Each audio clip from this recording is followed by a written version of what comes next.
श्री गजानन महाराज की जय. गण गण गणात होते. श्री गजानन विजय ग्रंथ अध्याय 4. श्री गणेशाय नमः. हे सर्वे साक्षी सर्वेश्वरा, नीलकंठा गंगाधरा, महाकाल त्र्यंबकेश्वरा, श्री ओंकारा पावमशी, तू आणि रुक्मिणीश एक तत्व हा खास.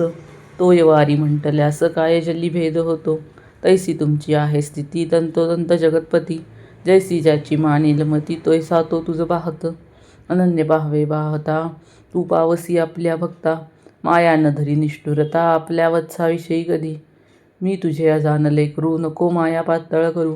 तू साक्षात कल्पतरू, इच्छा पूर्ण करी हरा. बंकटलालाचे घरात असता स्वामी समर्थ, प्रकार एक अघटित आयसा घडोनी. वैशाख शुद्ध पक्षाशी अक्षय तृतीयेच्या दिवशी, पितरार्थ उदक कुंभासी देती श्राद्ध करोनिया. अक्षय तृतीयेचा दिवस वराडातील लोकांस विशेष वाटे, प्रत्येकास मोठा सन्मान ती हा. त्या दिवशी काय झाले ते पाहिजे श्रवण केले. महाराज पोरात बैसले, कौतुके लीला करावया. बालका म्हणती गजानन चिलीम द्यावी भरून, तंबाखूची मज कारण विस्तवरी ठेवूनिया. सकाळपासून ऐसाच बसलो, चिलीम मुळी नाही प्यालो. त्यामुळे हैराण झालो भरा चिलीम मुलांनो. ऐसी आज्ञा ऐकता भली, पोरे अवघी आनंदली. चिलीम भरू लागली, तंबाखू आत घालोनिया. विस्तवाचा तपास केला, परी तो न सदनी मिळाला. काकी चूल पेटण्याला अवकाश होता विबुध हो. पोरे चित्ती विचार करती, आपापसात निश्चिती. कशी करावी अशी युक्ती, विस्तव पाहिजे चिलीमीला. मुले पाहून चिंता दूर, बंकट करी मधुर उत्तर. अरे जानकी राम सोनार आहे वेटाळी आपुल्या, त्याच्याकडे तुम्ही जावे. विस्तवासी मागून घ्यावे. दुकान ते चालण्या बरवे, विस्तव आधी लागतो त्या. आधी पेटते बागेसारी, त्याच्या पुढे दुकानदारी. ही सोनाराची रीत खरी आहे ठावे की तुम्हाला. पोरांनी ते ऐकले, जानकीरामाकडे आले. विस्तव मागू लागले समर्थांच्या चेल्मीस. जानकीराम रागावला, लेकरांशी बोलता झाला. अक्षय तृतीयेच्या सणाला देन कोणा विस्तव मी. पोरे म्हणाली त्यावर जोडून दोन्ही खरं. नको करू अविचार, विस्तव पाहिजे समर्थाला.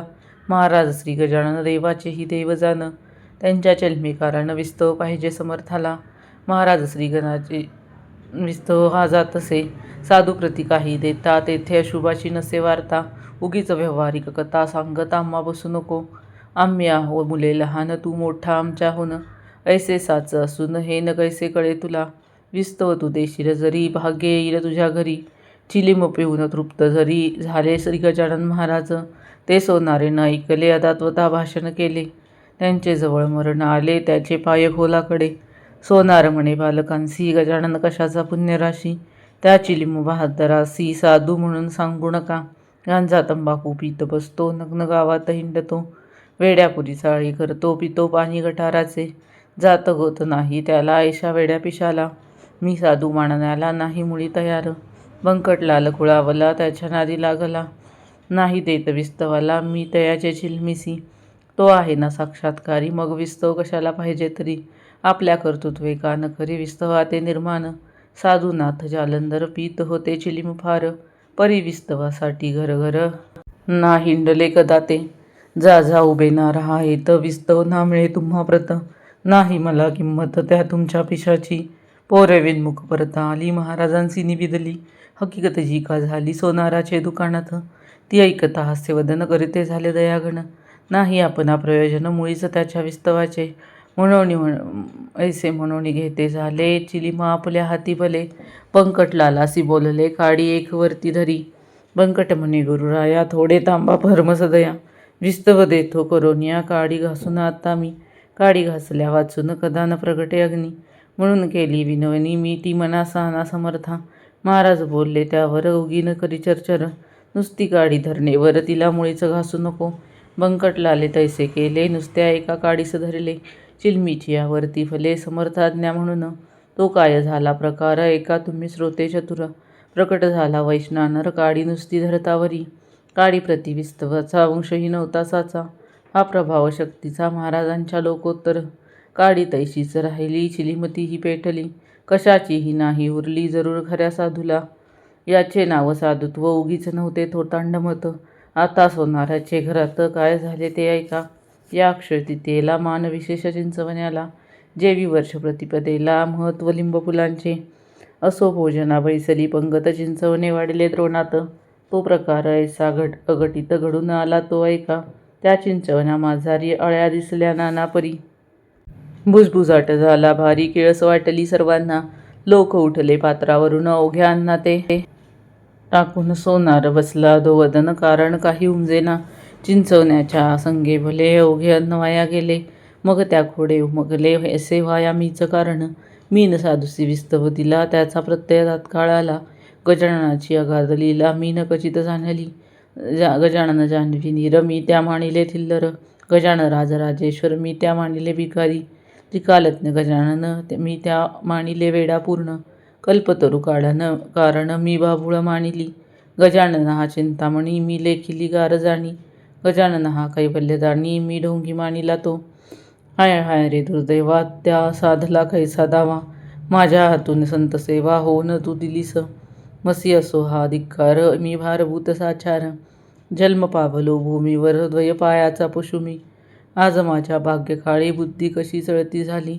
सुयोगाची तवडिली वेळ आलेली म्या करे, काही असो आता जाऊ समर्थांचे पाय पाहू, पदी त्यांच्या अनन्य होऊ क्षमामतीची मागावया, ऐसा विचार करून सभे घेऊन चिंचवणी, बंकटलालाच्या सदनी आला सांगाया हकीकत, हो शेटची बंकटलाला आज माझा घात झाला, पहा या चिंचवण्याला आत किडे पडले बहु, माणसे उठली उपोषित तेने झाले श्राद्ध घात, हे ऐसे व्हावया कृत माझा मीच कारण असे, आज सकाळी चिलमीला मी नाही विस्तव दिला, पोरे मागत असता भला समर्थांच्या चिलमिस्तव, त्याचेच हे आहे फळ चिंचवणी नासले सकळ, ते ऐकून बंकटलाल बोलू लागला येणे रीती, तुम्ही न चिंचोके पाहिले ते असतील किडलेले, म्हणून हे नास्ते झाले तुमचे चिंचवणी वाटे मला, सोनार म्हणे ऐशी शंका तुम्ही शेटची घेऊ नका, नवी चिंच होती ते का मग चिंचोके किडके कसे, जी मी चिंच फोडली तिची टलफरी अजून आहे तर पडली चिंचोक्याची रास झाली मर्जी असल्या पहा चला, आता इतकीच विनंती आहे शेटजी तुम्हाप्रती, मला नेहून पायावरती घाला शीघ्र समर्थांच्या, क्षमा तुमची मागे अनन्य भावे करून, साधुदयेचे परिपूर्ण सागळ मूर्छेच आहेत की, समर्थापुढे भीत भीत जानकी राम गेला त्वरित, घातले त्याने दंडवत अष्टांगेशी समर्था, आणि म्हणाला दयागना तुला येऊ माझी करुणा, मी अपराध केले नाना त्याची क्षमा करावी, तू साक्षात उमानाथ नांदसी या शेगावात, ज्याची होती मजला भ्रांत तू गाजनी वेठली, माझ्या अपराधरूपी अवघे तृण जाई कृपाकृशाने करून समर्था आजपासून मी ना तुझी टवाळी करी, जी शिक्षा आज केली तेवढीच मजसी पुरे झाली, तू अनाथांचा आहे सवाली आता अंत पाहू नको, महाराज बोलले त्यावर खोटे न सांगे तिळभर, तुझे चिंचवणी आहे मधुर किडे न पडले त्यामध्ये, ते ऐकता अवघ्यांनी पाहिले ते चिंचवणी, पहिला प्रकार मावळून गेला होता ते धवा, अवघ्या प्रति आश्चर्य झाले समर्थांचे महत्त्व कळले, हा म्हणता पसरले व्रत त्या गावामध्ये, ज्यांच्या त्यांच्या तोंडी मात हीच निघू लागली सत्य, कस्तुरीचा नाही येत वास झाकाया कवनाते, चंदुमुखीन नावाचा ग्रहस्थ एक शेगावाचा, निस्सीम भक्त समर्थांचा त्याची कथा ऐकाही, श्रोते ज्येष्ठ मासात सभोवार बसले भक्त, अति आदरे जोडून हात दृष्टी ठेवून पायावरी, कोणी अंबिकापती कोणी फोडी हातात देती, कोणी पंख्याने घालती वारा समर्था कारणी, कोणी वाटती खडे साखर कोणी गळ्यात घालती हार, कोणी चंदन थंडगार अंगी लावती साधूंच्या, तई महाराज म्हणाले चंदूला हे आंबे नकोत मला, दोन कान्होले उतरंडीला आहेत ते तुझ्या आण जा, चंदू बोले कर जोडून आता कान्होले कोठून, इच्छा असल्या तळून ताजे आणतो गुरुराया, तई महाराजांचे बदले वाचे नाही कारण राजांचे, पाहिजे तर तुझ्या उतरंडीचे कानवले मज खावया, जा वेळ करू नको उगीच सबबी सांगू नको, गुरुपाशी बोलू नको खोटे वेड्यायत किंचित, त्या मुखीन चंदू प्रती लोक अवघे बोलती, जाये पाहून शीघ्रगती खोटी न होय संतवानी, चंदू घराप्रसी गेला कांतेस पुसू लागला, दोन कान्होले उतरंडीला आहेत काय रंभोरू, ते बोले अंगणा होऊन गेला 1 महिना, आता कानवले आपल्या सदना मिळतील कशाचे, अक्षय तृतीयेच्या दिवशी भले कानवले मी प्रतिराया केले, ते न आता राहिले संपून गेले त्याच दिनी, मर्जी असल्या नवे करते समर्थास्तव तळून देते, ही पहा ठेवी ते कढई नाथा चुलीवर, तुम्ही थांबा क्षणभर, सामान अवघे तयार, नको पाहण्या बाजार, कानावल्याच्या साहित्यासी. चंदू बोले त्यावरी, ताजे नकोत सुंदरी, जे तू उतरंडी माझारी, दोन ठेविले तेच दे. समर्थांनी ऐसेच कथले, तेच मी तुझ निविदले. आठवण करून सांगले, पहा काही येधवा. ऐसे एकता पतिवचन, कांता गेली घोटाळून, करू लागली शोधन, कानावल्याचे चित्ता तरी. कानावल्याचा शोध करता आठवण झाली तत्वता, उघड उघड थांबा नाथा. सत्यगिरा समर्थांची दोन कानवले होते उरले, ते मी उतरंडीस ठेविले, त्याचे स्मरण नाही उरले. सगळ्या महिन्यात मज लागी, त्यास महिना होऊन गेला, आला उरसावरी आला, ते कान्याच्या उपयोगाला राहिले नसतील मात्र. ऐसे बोलून तात्काळ उठली उतरंड सर्व धांडोळाली, कानवले ठेवलेली अळशी होती खापराची. आत जो न्याहाळून पाहिले, तो दृष्टी पडले तिच्या, दोन कानवले जे सुकून गेले होते थोडके, उरसामुळेच आला नाही होते त्या कानवल्याला. बट्टा संतवानीला नाही लागला कधी जगी, कानवल्या ते पाहून उभयतांचे हर्षले मन. धन्य धन्य साधू गजानन महासमर्थ सिद्धयोगी, चंदू कानवले घेऊन आला, समर्थांसी अर्पिता झाला. लोक करती आश्चर्याला त्याच्या कृती ते पाहून, लोक म्हणती गजानन खचित असती त्रिकालज्ञ, भूत भविष्य वर्तमान यासी अवघे कळत असे. चंदूच्या त्या कानवल्यासी सेविते झाले त्रिपुण्यराशी, रामशबरीच्या बोरांसी जेवी झाला बक्षिता. शेगावाच्या दक्षिणेसी चिंचोली गाव परियसी, तेथील एक रहिवासी माधव नामे विप्र होता. वय त्याचे 60वर, अवघे झाले शीन फार. तरुणपण संसार हेच त्याचे ब्रह्म, प्रारब्धाच्या पुढारी कोण जातो भीमेवरी. ब्रह्मदेवेजी काकरी लिहिली अक्षरे तेच होय, माधवासी न कोणी उरले, कांतापुत्र मरून गेले, म्हणून विरक्त झाले मन त्याचे संसारी. जी का होती चीज वस्तू, ती केली अवघी फस्त, म्हणे कांता माझी गत होईल कैशी देवदेवा. म्या माधुमीचा संसार केला आता अवघा निमाला, आठविले नाही तुला एक क्षणही दीनबंधो. आता माझा वाली कोण, दीनदयाळा तुझ वाचून, माझे हरण्य रुदन कोण ऐके. ऐसा अनुताप धरून पोटी, शेगावी आला शेवटी, गजाननाच्या द्वारवटी हट्ट करून बैसला. आरंभिले अन्न पाण्यात त्या गुणवदनी नारायण, खंड न पडे तयाला, ऐशा परी एक गेला दिवस परी नाही उठला. तई महाराज वदले हे न करणे उचित असे, हेच हरीचे नामस्मरण कान केले मागे जाण. प्राणदेहाते सोडून जाता वैद्य बोलविसी, तरुणपणी ब्रह्मचारी म्हातारणपणी करसी नारी. अरे वेळ गेल्यावरी नाही उपयोग साधनाचा, जे करणे ते वेळेवर करावे की साचार. घर एकदा पेटल्यावर खूप कण्य निरर्थक, ज्या कन्यापुत्रासाठी तू केली साटाटी, ते अवघे गेले शेवटी टाकून यात लागोनी. अशाश्वताचे भूषण केले शाश्वता विसरून, त्या कर्माची तुझ लागून फळे भाग असे की, ती फळे भोगल्या विना सुटका तुझी होईना. देहा टाकून हट्टीपणा विवेक काही करी म्हणी, ते न माधव ऐकले हट्टासी ना सोडिले. यत्न लोकांचे वाया गेले त्यासी भोजन घालण्याचे, शेगावाचा कुलकर्णी करू लागला विनवणी. भोजनास चला सदनी, अन्नाविन राहू नका, तेही म्हणे माधवाला नाही पटले. तसाच बसला समर्थांच्या सान्निध्याला, नाम घेत हरीचे. रात्र झाली 2 प्रहर, तमे अक्रविले अंबर, निशीचा तो शब्द किर होऊ लागला वरच्यावरी. आसपास कोणी नाही, ऐसे पाहून केली काही, कौतुक ते लवलाही स्वामी गजाननांनी. रूप धरले भयंकर दुसरा यमाजी भास्कर, आपसरवून माधवावर धावून आले भक्षवया. तेने माधव पळाला, घेऊन आपला जीव भला, धडकी भरली चित्ताला, छाती उडे धडधड, शब्द फुटे नावाचेशी. ऐसा पाहून स्थितीची समर्थ धरले सौम्य रूप, आणि म्हणाले माधवा हेच का तुझे धीटपण, तू काळाचे भक्ष जाण, असाच होईल काळ खाईल तुला. पुढची स्थिती जाणवली. माधव म्हणाला समर्थांना, असे म्हणू नका समर्था. पुढची स्थिती जाणवली. तेथे पळाया जाग नको वार्ता, तेवढी माझी टाळा यमलोकाची, नको मला यमलोकात धाडू, अशी विनंती अपनाप्रत महाराजांची. महाराज माझी शेवटची यमलोकाची स्थिती तुम्ही आत्ता दाखविली घरी, आता या रेखता ते यमलोकी धाडू नका. माझ्या